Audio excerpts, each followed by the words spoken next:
Setelah penaklukan Bali pada tahun 1343 Masehi, Majapahit menyerahkan otoritas kerajaan Bali kepada Arya Damar atau Aditya Warman. Arya Damar menjadi pengelola atau orang yang diberi kewenangan menjalankan pemerintahan di wilayah Bali. Dia bersama saudaranya seperti Arya Kenceng, Arya Kutawandira, Arya Sentong, dan Arya Blok memimpin kerajaan Bali. Arya Kenceng memimpin saudara-saudaranya untuk memerintah di Bali di bawah otoritas Majapahit. Oke teman-teman, assalamualaikum, salam rahayu, ketemu lagi di channel Misteri Sumatera 88 dan kita masih di pembahasan tentang legenda teosnya Mahapati Gajah Mada di Tumiang. Namun kita sekarang masih di Bali. Kita masih membahas perang Bali karena di kemudian hari ini efeknya sampai ke Tumiha. Untuk teman-teman yang baru bergabung di episode ini, kami berharap teman-teman bisa mempelajarinya dari awal karena kisah ini sangat mempunyai jenjang dan selalu berseri kami buat karena sangat panjang keterkaitannya di kemudian hari. Atau Anda bisa memulainya mempelajarinya di atas seri 27. Karena ini akan menjadi sebuah pelajaran di kemudian hari. Kita mulai di part 61 ini dengan judul Setelah Api Padam, ketika Bali diperintah para Arya. Subjudulnya Refleksi Perang 1343 Masehi, Kejatuhan Bedahulu dan Bangkitnya Dinasti Majapahit di Bali. Pendahuluan api yang membakar tanah Dewata. Tahun 1343 Masehi bukan sekedar catatan penaklukan dalam sejarah Nusantara. Ia adalah titik balik penting dalam hubungan antara Jawa dan Bali. Ketika Gajah Mada, Mahapati Majapahit, mengerahkan ekspedisi militer untuk menundukkan kerajaan Bedahulu di Bali. Perang besar pun pecah. Pasukan Majapahit bersama bala tentara dari luar Jawa, termasuk yang dipimpin Arya Damar dalam banyak tafsir sebagai Aditya Warman, terlihat dalam pertempuran berdarah yang dikenang dalam berbagai naskah tradisional baik dari Jawa maupun Bali. Namun, seperti biasa dalam sejarah yang ditulis oleh penguasa, apa yang terjadi setelah perang seringkali tenggelam dalam kabut pelupaan. Setelah kemenangan, peran kunci Arya Damar. Di balik kegemilangan Gajah Mada sebagai pemersatu bangsa, ada figur penting lain yang berjasa besar dalam penaklukan dan pengelolaan Bali. Arya Damar, atau di kemudian hari banyak ditafsir banyak pihak sebagai Aditya Warman Muda. Tokoh ini memimpin sebagian besar kekuatan non-Jawa dalam penaklukan Bali. Meski sempat terlibat dalam konflik strategi dengan Gajah Mada dan hampir dijerumuskan dalam medan pertempuran yang menyesatkan, Arya Damar justru bangkit sebagai pemenang sejati. Memimpin 3.000 pasukan tersiksa, menaklukkan kekuatan Bedahulu hingga tuntas. Kisah ini Anda bisa baca di seri 59 dan 60 ya teman-teman ya. Setelah kemenangan itu, otoritas Majapahit menyerahkan pemerintahan Bali kepada Arya Damar yang kemudian membagi kekuasaan dengan saudara-saudaranya. Arya Kenceng yang kelak menjadi tokoh utama pemerintah lokal Bali, Arya Kutawandira, Arya Sentong, Arya Blok. Kelima tokoh ini dikenal dalam tradisi Bali sebagai para Arya. Tokoh-tokoh bangsawan Majapahit yang memegang tampuk pemerintahan lokal selama berabad-abad setelahnya. Dinasti para Arya, cikal bakal feodalisme Bali. Penyerahan kekuasaan kepada Arya bukan sekedar strategi pasca perang. Ia merupakan upaya menciptakan stabilitas jangka panjang. Seiring waktu, keturunan para Arya ini menyebar ke berbagai wilayah Bali dan menjadi elit penguasa lokal yang memegang otoritas hingga zaman kerajaan-kerajaan kecil di masa kolonial. Dalam babat-babat Bali seperti Kidung Pamancangan, Usana Bali hingga babat Tabanan, keturunan Arya Kenceng dan para saudaranya disebut sebagai pemimpin wilayah-wilayah penting seperti Tabanan, Badung, dan lainnya. Mengapa peran ini dilupakan? Ironisnya, meski para Arya membangun fondasi politik Bali selama ratusan tahun, nama Arya Damar, sang pemimpin awal mereka, hampir tak tercatat dalam sejarah Majapahit versi istana. Sebagian besar penghargaan atas penaklukan Bali diberikan kepada Gajah Mada. Bahkan dalam naskah Nagara Kertagama, tokoh seperti Arya Damar hanya muncul secara implisit atau bahkan diabaikan.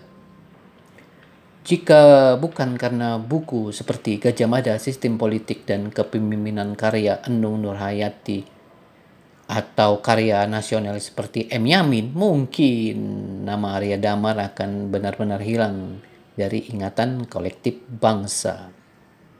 Kita berterima kasih kepada M. Yamin dan juga Enung Nurhayati. Refleksi ketika api padam, siapa yang memegang obor? Perang memang menentukan, tapi siapa yang memegang pemerintahan setelah perang itulah yang membentuk sejarah panjang. Dalam kasus Bali 1343, setelah kobaran api padam, para Arya menjadi penjaga baru tanah Dewata. Mereka membangun tatanan baru, merawat budaya, dan menjembatani pengaruh Jawa Majapahit dengan identitas Bali lokal. Di masa kini, ketika kita membicarakan narasi besar sejarah nasional, penting untuk menyuarakan kembali tokoh-tokoh yang nyaris dilupakan. Arya Damar atau Aditya Warman muda bukan sekedar pembantu Gajah Mada, ia adalah aktor sejarah yang membentuk kembali wajah Bali. Menghidupkan yang terlupakan. Sejarah bukan sekedar rangkaian kemenangan, melainkan juga kisah mereka yang tetap bertahan, bahkan saat harus bertarung di bawah bayang-bayang tokoh besar. Setelah api padam, ketika Bali diperintah para Arya adalah pengingat bahwa dalam bara yang tersisa tetap ada cahaya yang mampu menerangi jalan peradaban. Sejarah bukan sekedar kemenangan, artinya membaca ulang cahaya di tengah bara. Selama ini, sejarah sering dirayakan sebagai kisah tentang kemenangan besar, tentang para raja, jenderal, dan arsitek kekuasaan yang mencatat prestasi mereka dalam kitab dan prasasti. Namun, pandangan semacam itu kerap menyingkirkan cerita-cerita yang lebih sunyi. Kisah para tokoh yang bertahan, berkorban, dan dilupakan demi menjaga kelangsungan peradaban.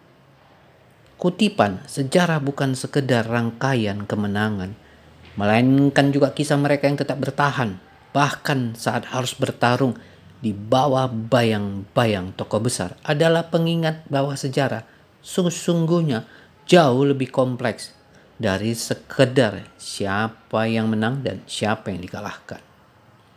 Arya Damar dan para Arya adalah cahaya di bawah bayang-bayang Gajah Mada.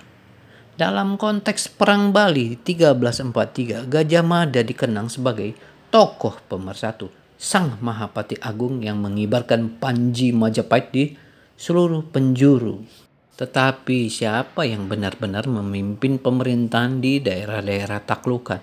Siapa yang memikul beban membangun ulang masyarakat yang hancur karena perang?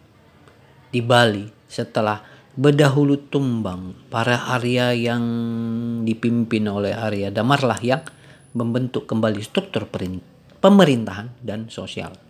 Mereka tidak sekedar meneruskan kekuasaan Majapahit, tapi mengawinkannya dengan budaya lokal, membangun jaringan aristokrasi baru yang menjadi fondasi tatanan Bali selama berabad-abad. Namun, karena Arya Damar dan saudara-saudaranya beroperasi di bawah bayang-bayang sosok besar seperti Gajah Mada, nama mereka terpinggirkan dalam narasi arus utama sejarah Majapahit. Kemenangan mereka di lapangan, keberhasilan mereka membangun pemerintahan yang stabil, bahkan pengorbanan mereka nyaris tak tercatat dengan adil. Setelah api padam dan makna simbolik bara dan cahaya. Judul Setelah Api Padam ketika Bali diperintah para Arya bukan hanya kiaskan pasca perang. Ia adalah simbol bahwa setelah perang dan kehancuran ada yang tetap hidup, tetap menyala, meski hanya dalam bentuk bara kecil. Dan bara itulah yang justru menjadi cahaya, bukan untuk menyelut perang baru, tapi untuk menerangi jalan pemulihan, rekonstruksi, dan perdamaian. Cahaya itu adalah kebijaksanaan politik, adaptasi budaya, dan ketahanan rakyat yang semuanya dibangun oleh para Arya ke Bali. Mereka adalah pemimpin-pemimpin yang tidak naik lewat tahta propaganda, tetapi lewat ketekunan, pertempuran keras, dan keberhasilan di lapangan. Refleksi masa kini, mengapa ini penting? Hari ini kita hidup dalam zaman di mana sejarah banyak disederhanakan.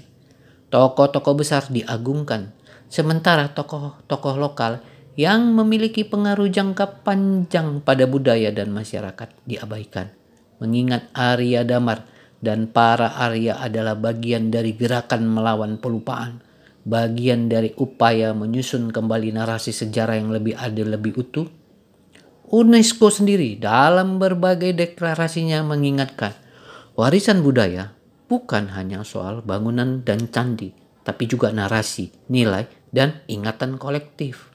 Maka ketika Bali dipimpin oleh para Arya setelah perang, itu bukan hanya episode kecil, itu adalah awal dari warisan politik dan budaya baru yang sampai kini masih berjejak dalam struktur masyarakat Bali. Sementara Majapahit hancur lebur, Bali tetap bertahan dan tetap dikenang. Itu adalah warisan dari para Arya. Sebagai penutup di episode ini, kami akan menyusun ulang sejarah dari pinggiran.